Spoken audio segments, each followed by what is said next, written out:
My name is Mukhtar Ahmed. My name is Mukhtar Ahmed. I'm a director of Cancer Investments Limited, which was registered in 1989.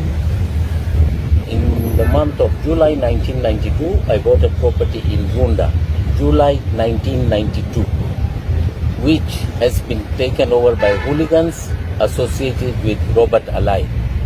On 31st March of 2025, I found Robert Alai on my property and he chased me away from my property. Immediately I talked to my lawyers and we filed a suit. The property is charged to a bank. It has got charges totaling 110 million shillings, which still stay outstanding. Immediately after filing the suit, we got injunctive orders, and up to today, from 19th May up to today, Robert Alai has failed to honor the orders.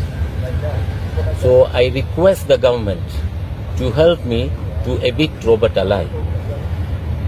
I bought this property with my heart sweat and I've been owning it for the last 33 years. And one morning I find out some hooligans with Robert Alai are occupying it. So it is my humble request to the government. I have reported the matter to the police. It's my humble request to the government that they help me to evict Robert Alai from my property.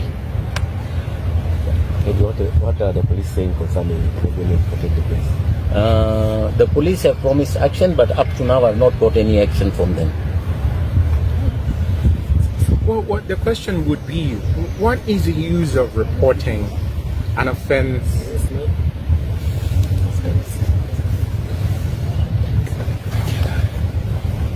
The object of the law, as it subsists in the National Police Service Act, is that every citizen, every person, has a right to report an offense to the police. It's documented.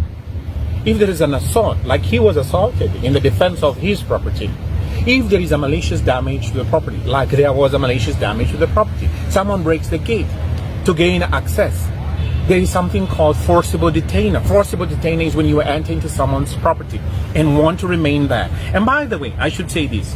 Anybody who defies an order of the court issued by the ELC, the Environment and Land Court Act, under Section 19 thereof, you are liable to be imprisoned over and above the fine of 20 million shillings.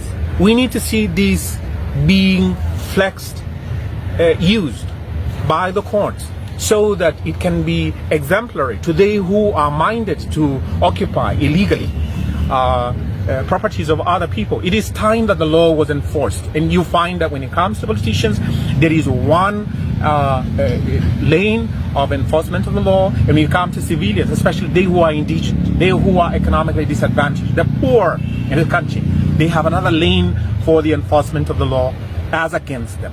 What happens to they who are weak? And if we do not have the equality of the law and the protection of the law espoused in Article 27(1) of the Constitution, what are we looking at? We are staring at the precipice of the breakdown of our society. And yet we have legislation passed day by day that is supposed to be binding on all of us. None of us is above the law, not even the President of this Republic. And they who feel and perceive that they can break the law and get away with it, it is a wake-up call. The Kenyan people no longer we should tolerate this breaking of the law, wanton and open breaking of the law, breach of the law, like we are governed by the rule and the law of the jungle. We are not. We are not.